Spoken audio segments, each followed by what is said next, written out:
Today in the Visionaries Update, we sit down with Santiago Vanegas, leader of Habitat Group, which changed the Miami skyline with innovative projects that bring together sustainability and community, and with a unique approach on how to foresee what's next in the ever-changing business of urban real estate development. He talks to us about his leadership style, creativity, and even about what he does in his leisure time. Join us in this one-on-one exclusive interview with Santiago Vanegas in the Visionaries Update.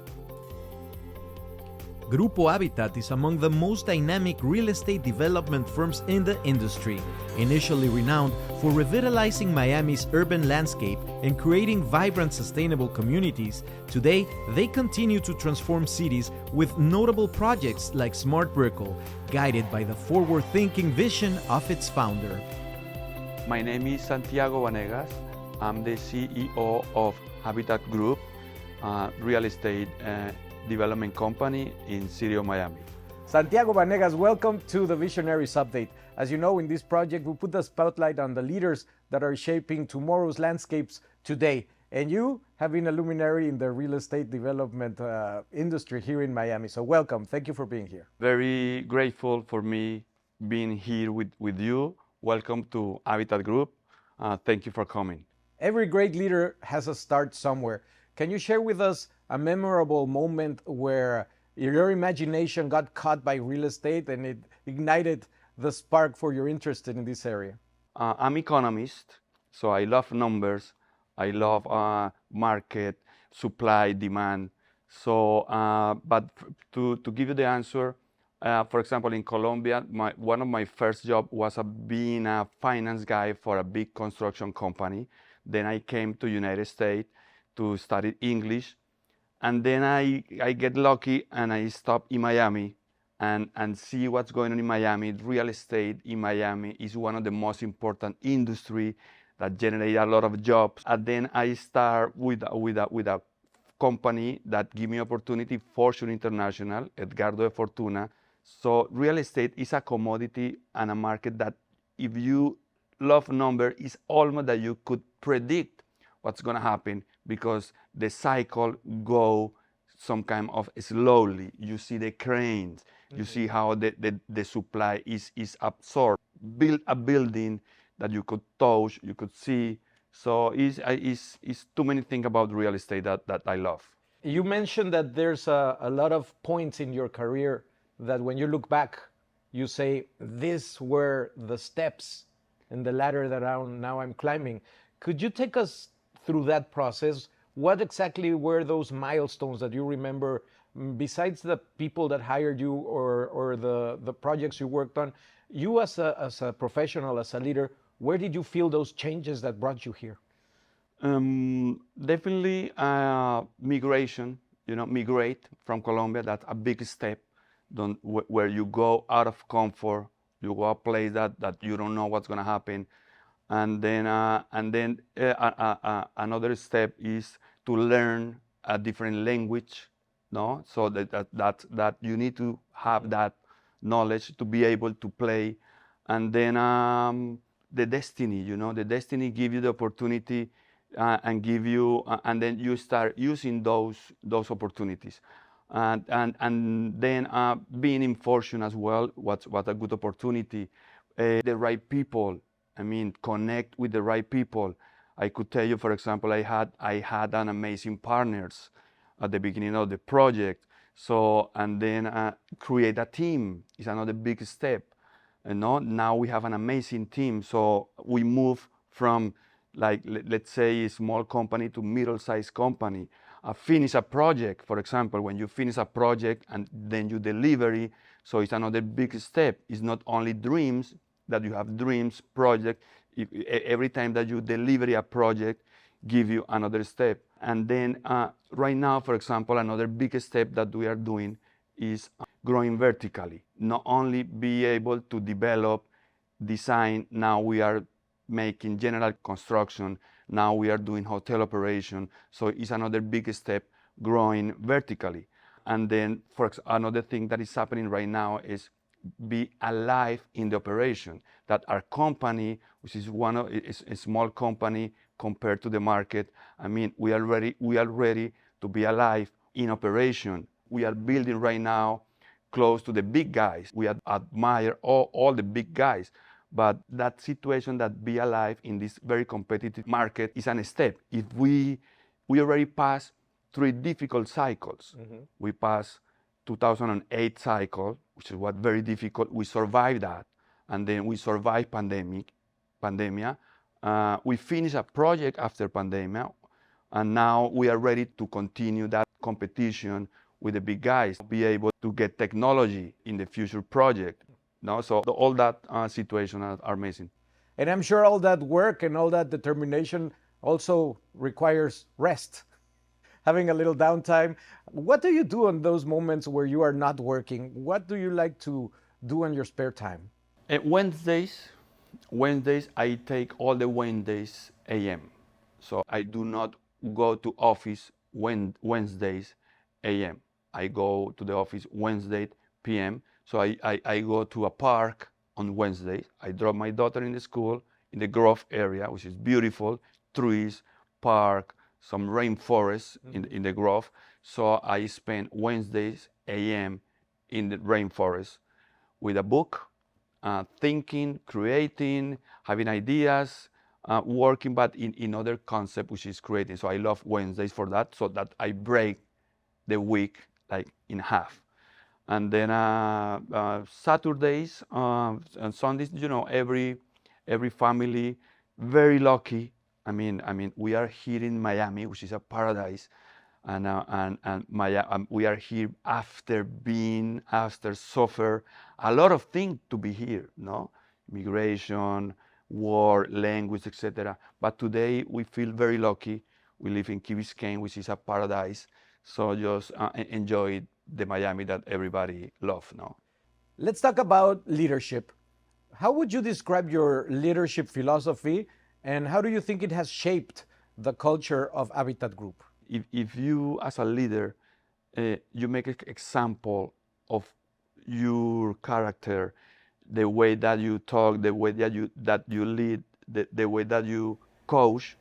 I mean, today a leader need to be a coach too, because constantly you are motivating people. If you don't have your team with a standard of motivation, high level of motivation, I mean, all those tasks, little projects are gonna be more difficult to get. Failure. Some say that failure is a stepping stone to success. How do you manage failure in all your projects? For example, and the design process when you do not have the expertise. For example, we call gross area and net area in a project.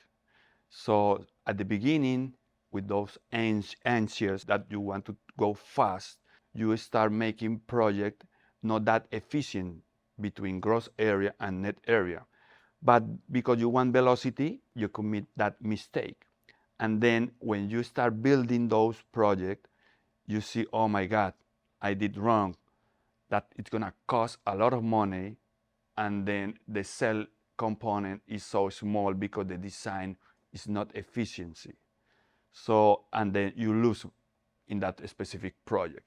So failing in the design of the project give me the opportunity to learn that you need to be not an architect, but you need to be very focused, analyzing the efficiency of project, because if you don't have efficiency in project, then the project is not viable. Is the returns, the cost.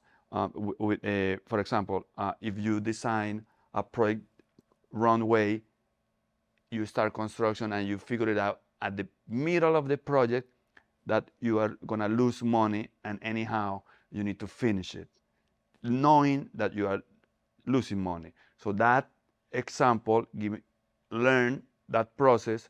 Now you design projects that are more efficient. So that curve, so we fail at the beginning a lot of time to be able to make very interesting investment projects. Can you share with us your creative process? How do you envision all these ideas, and how you go from writing it and scribbling on a piece of paper to seeing one of these amazing buildings? The creating process is in my case, in our case, as a habitat, we love hospitality industry. So to be able to create something, to innovate, I say that you need to know the history of that industry. You need to know, you need to be an expert in hospitality history. What's happened in the hospitality history in the 80s, in the last 50 years, institutionals, hotels, corporate hotels. Then we moved to boutique hotels that compete to the institutional in the 80s, 70s, 80s, 90s. And then now the condo hotel component is a product that is alive and very attractive in the hospitality industry. And now the share economy is competing with the institutional. You see right now 4,000 buyers from globally, Latin America, Europe, even America, having rooms. And then those rooms should be from the institutional. That's disruption economy and share economy get into an industry. And now you involve Airbnb concept, a platform that generate additional reservation, share economy too. And then now the big hospitality companies cannot compete with that. So that's what's happening right now. And now what's going to happen in the future. If you know all that history, you are able to almost predict a little bit what's going to happen in the next 18 months. As soon as you create a service or product, I say that you only have 18 months, because then a competition is going to come to the industry and attack you, because it's a capitalism. So what I see is a technology coming on all these services, condo hotels, Airbnb product, co-ownership is going to be part of that play. And then because you know what are the sexiest boutique hotels, very success, public hotel, the one hotel. So you could implement one of those concepts, very sexy concept, in a condo hotel, and then be able to sell to a Latin investor a room that looks like one hotel, public hotel, with the technology. So all this is happening right now. And with all of that, I'm sure that comes a lot of risk. How do you manage, how do you balance risk with this desire to innovate? That's the risk of innovation, definitely. But what I'm trying to do is those innovation need to be slow. It's slow. You cannot go a big innovation. It's something that already exists. You make some adjustment, little innovation, because you need to analyze, first of all, your innovation need to be able to go massive in a volume. You cannot innovate and then for a 20 unit.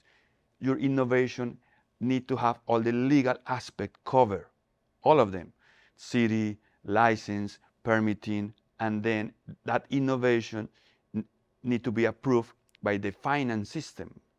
You cannot go something very, very crazy, because then the bank are going to say, what are you talking about? You cannot innovate something crazy about the permitting and license, because then the city, the government are going to tell you no.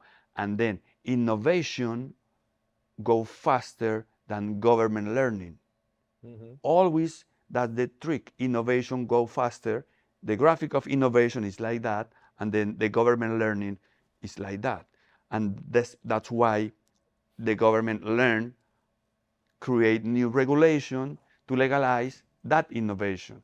You see in Airbnb, you see in Uber, now all this innovation that now the government is so slow to innovate. And your newest project is Smart. Can you tell us a little bit about what Smart entails? Smart Brickell is a condo hotel project located in Brickell, which is one of the most sexy neighborhood in city of Miami. We have it here in front, Smart Brickell. Smart is the combination of 3-4 components that make it smart. So as innovation, we design smart, be able to flexible use with the covering the legal aspect with the license from City of Miami, Dade County, Florida, Condo Association. We design a building that is allowed to make short-term rental in a massive aspect. The size of the unit too, we make it smart because we reduce the size of the unit to be able that the ticket price used to be $1 million, $700,000. We reduced the ticket price at that time to $400,000, more attractive. It's smart because we deliver the apartment, the condo hotel, already with furniture, with a full concept in all the building, so the people doesn't need to worry about that. It's smart because we give you option to use your unit. You could have hotel program with us. You could rent it you by yourself on Airbnb. You could leave it. So all the and then we add some technology aspect like iPad, AC of the Nest. So all this combination of this component that we make it smart. Does this project involve any sustainability ideas? Do you believe in that? It's super important. Always the developer, I myself, I have a contradicted situation. Being a developer, like doing construction, taking materials to build, and then the sustainability on this planet. So that's a situation that concerns me. So I'm trying to solve it and to be happy about it. Specific and construction, yes. Now, the good thing is all the buildings in City of Miami need to be LEED certified. So we are certified in Smart Brickell. We are a silver certified using some material, etc., etc. So all the building, the good news is now we are certified. But now what we are doing right now about sustainability is I see like a web page. We have a web page where you have the menu, then you have construction, hospitality, property management, investment, and now in the menu of the web page, sustainability. Everything needs to end in sustainability. So it's what we are doing right now. And we start that process. Especially in Colombia, in some project that we have in Colombia. We did a renovation in a park, an urbanistic renovation in a park involving lifestyle, and so it's going to be it's amazing already success. And then with the 32,000, we are very proud of that. 32,000 new trees for that city in La Ribera del Rio is an amazing project. And now a challenge is how you do sustainability in urban is in this type of city when you see block, concrete building and building. So this sustainability is a challenge to make in the core of the city. So it's going to be a challenge. It's going to be a challenge. And how do you think that SMART will impact the community? Yes, we love to to generate employment. So I think that being an entrepreneur, be a leader of my company, one of the most power, the most gratitude that I receive is generate employment for people. Right now, our team is 150 people, direct employment, construction, hotel operation, in the corporate office, and then I know that is difficult when you build buildings generate happy for everybody, because a lot of people doesn't like buildings. We prefer to stop development. So, but development in some areas need to be is necessary, because you need all those impact fees to be able to pay to the city those impact fees, millions of dollars on impact fees that the developers pay, and then in additional all the real estate taxes that the real estate development generate as an income for the government, local government, is that income is how I think that income generate an additional investment for security, public schools, so a lot of infrastructure. So if you see, sometimes the developers are the bad guys because make buildings, but in other hands, the developers take a lot of risk, generate a lot of employment, generate a lot of taxes that make that city the city that we have right now. So it's a contradicted situation. It's an ecosystem, no? Correct. How does the SMART project fit in your vision of the future for Habitat? Smart Brickle right now is our main project, is the biggest project that we planned and developed right now. We see as a sample for a future project that we have right now. We have 3 additional projects in the pipeline as well. Beautiful projects involving all this concept of both boutique hotel, sexy boutique hotel component. So Smart Brickle is today is like very proud project that nos está ayudando muchísimo. It's helping a lot to future projects. With this futuristic vision of yours, how do you see Miami in 20 or 30 years? It's city of Miami. We have right now approximately 450,000 people is city of Miami. We have Dade County, 2.6 million of people. And then we have the greater Miami, 6.2 million of people, which is Broward, including Broward and Palm Beach. But just in Miami-Dade, that we have 2.6 million of people, we have 26 million visitors per year. So I see Miami growing, especially city of Miami. We are growing approximately 10% per decade.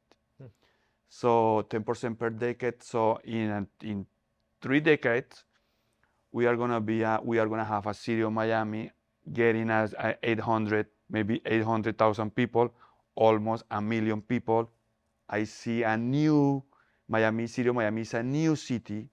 City of Miami is just like 80 years old city, new architecture. Is like the city of the moment. I would say that city of Miami is the city of the moment in the planet. I think that we are competing with Dubai to see which of these 2 cities is going to be more sexy. So we are in that level in this moment. Everybody wants to be in Miami in this moment. As I told you before, city of Miami is a paradise, man. Yeah. I mean, all the people that is living in Miami in this moment, as I told you, is because we pass a lot of things to be here. We are super lucky to be in Miami right now. Look, this weather, trees, security, the movement, economic movement, dynamic of Miami, the future generation that are going to Miami to study, young people to come to Miami again. Miami always has been like capital of Latin America, super port of Miami that we have 7 tourist cruise every week, parking on over here, lifestyle, Formula 1, Art Basel, Open the Tennis, music festival. I mean, Miami is I said unstoppable Miami. No, so I see Miami competing. We always want to compete with or compare Miami to New York, compete Miami to Chicago. Those cities are amazing cities, but all cities, you know. So Miami is like the teenagers that want to compete with those big brothers, and then we are lucky to be here. So I see Miami very in positive way. And when Miami is not a teenager anymore, what would you like your legacy to be? Wow, legacy in the city. Um, I think that let's split the answer in two type of legacy, like material legacy and then some more romantic legacy. Material legacy, I see that this area of West Brickell that we used to call at the beginning we call it East Little Havana. Now we call it West Brickell, and in the future that West is going to disappear and now it's going to be Brickell. So the area that we are building is already on Brickell. So our strategy right now is going on hospitality. We want to be one of the most important players in hospitality industry on Brickell. 25 commercials, coffee areas, restaurant, rooftop, spa, hotel operation, another restaurant, all that happening, including some hotel units.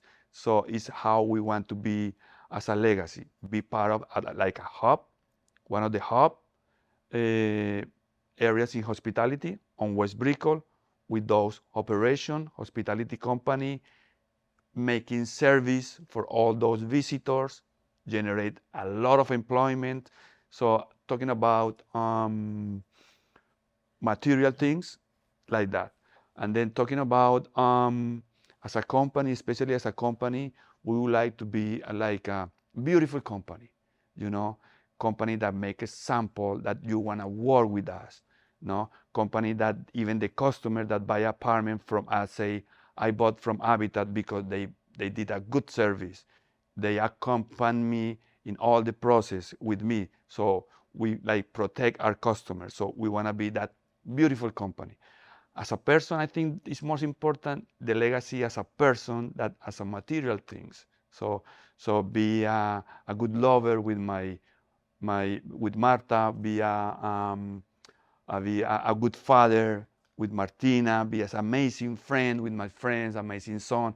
I see that legacy for me definitely is more important than material. So in 20 or 30 years, if I go to that park in Coconut Grove on a Wednesday, will I still find you there reading a book? Yes, of course. I found Santiago to be both curious and aggressive. He's definitely not waiting around for the next trend to kick in. Cautiously and diligently, he works on creating the new trends and opportunities that enrich and bring his business model to be truly enviable among serious developers. My next vision in Habitat Group is to continue growing with technology, growing with sustainability too.